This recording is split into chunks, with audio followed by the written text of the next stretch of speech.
As a result of this video, you will be able to define matter and provide multiple examples. Remember, chemistry is the study of matter, so we want to make sure easily we can define it from the honors chemistry perspective. You need to know all of the things that matter has in common. You need to know it so well that you can actually teach another student what we'll address in this video.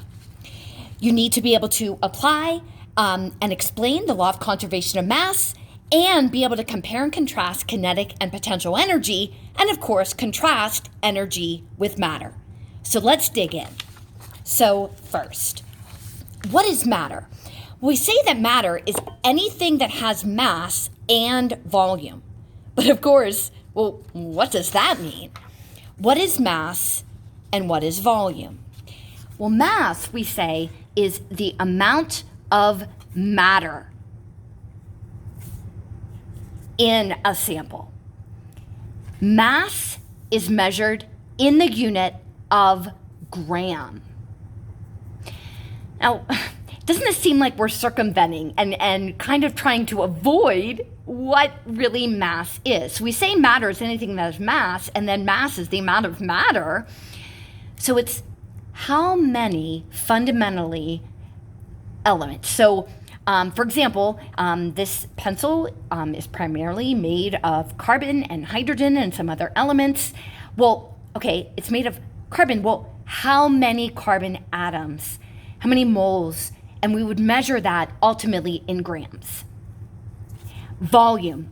Volume is the amount of space that the matter takes up. Two samples of matter cannot exist in the same mass at the same time because, of course, matter takes up space. You are the only person that can occupy the same amount of space sitting in your chair because you are matter. If someone would try to sit in your seat as you are sitting there, they of course would sit on your lap, not actually in the same amount of space. The unit for volume is a liter or some version of that. So anything that has mass and volume. So this pencil made of different elements, and I can actually measure the quantity with a balance. I could call this a cylinder and then measure what the amount of space it takes up. I could also do water displacement to find out the amount of space it takes up. But every sample of matter, my ring, the carbon dioxide that you may exhale into a balloon, all registers a mass and a volume. Well, mistakenly, mass and weight are often used interchangeably, and they are absolutely not the same thing.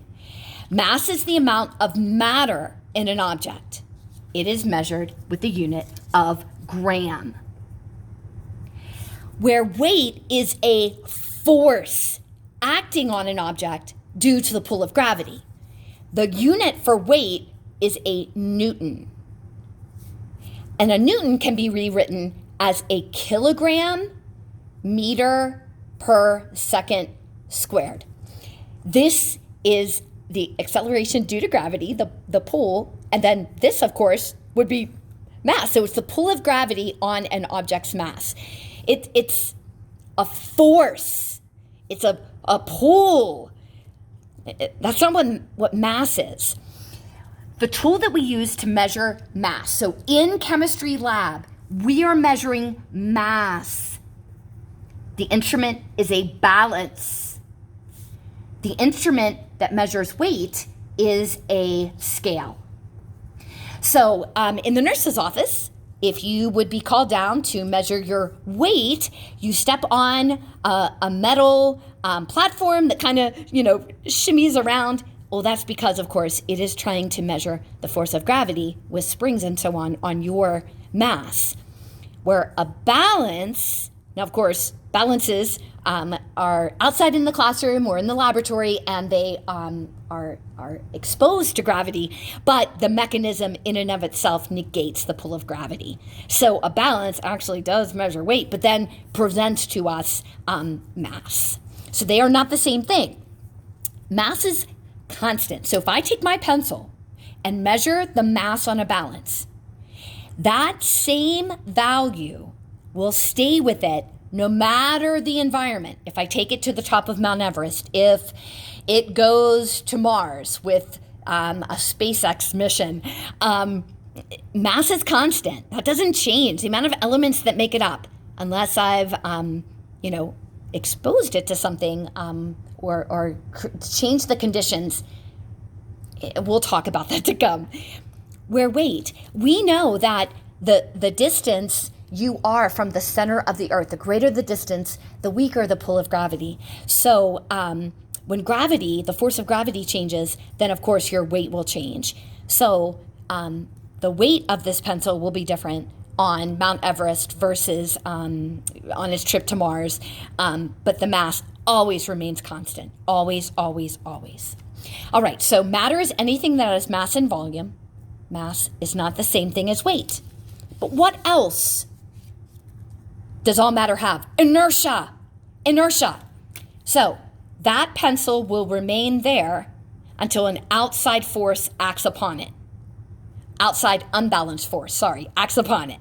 Newton's law. All right. Why? Because this is matter. All matter has resistance to changes in motion. That is inertia. So if this is being thrown, of course, in theory, it should go on and on and on forever, but with friction with the air and the force of gravity, of course, that is acting on it. But an object at rest will remain at rest, an object in motion will remain in motion, unless an outside unbalanced force acts upon it. All matter shows that. All matter shows that. All right, what else? All matter is conserved. This is the law of conservation of mass. And we will talk about in chapter 3 the author of this. But this is a fundamental, of course, understanding of matter, but also a fundamental governing law within chemistry. So let's say that you have a wonderful marshmallow, that you have a bonfire going, and you're going to roast that marshmallow. Well, if you're like my daughter, you catch this thing aflame. And then you enjoy the, black darkened result. I like mine nice and golden brown, but whatever. It has undergone, we will talk about, a chemical change. Mass has not changed. But you might think, but wait a second.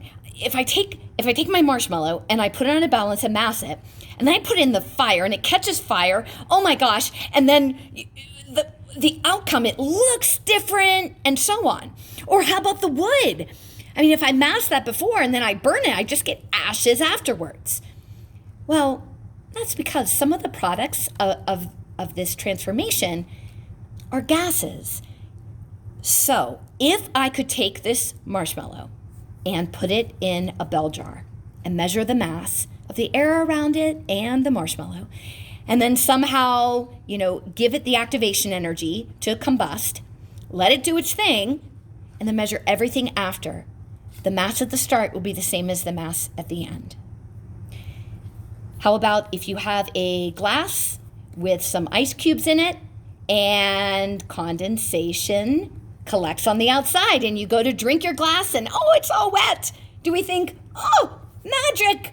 Water either moved through the glass or someone waved a magic wand? No. Okay, if we would put that in a bell jar with the air around it and measure everything's mass before and then after you saw that collection of water, well, when two things come into contact at different temperatures, heat will transfer from the higher to the lower temperature. So what's happening, this is at a lower temperature, this sample of matter compared to the water vapor that's in the air around it. So when they come into contact, this will transfer heat So we know eventually this will increase in temperature, but then this is decreasing in temperature, losing energy, and then we get condensation. So mass is always conserved. All right. For now, if something is not matter, if it does not have mass and volume, well, what is it?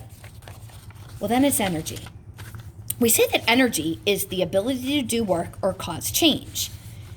Do work, cause change? What is that in chemistry? Well, this is from your book. Chemistry deals mainly with the chemical energy that is stored in matter. If we remember, there are two forms of energy: potential, stored energy, and kinetic, energy of motion. That's probably, come your way, probably in 7th grade.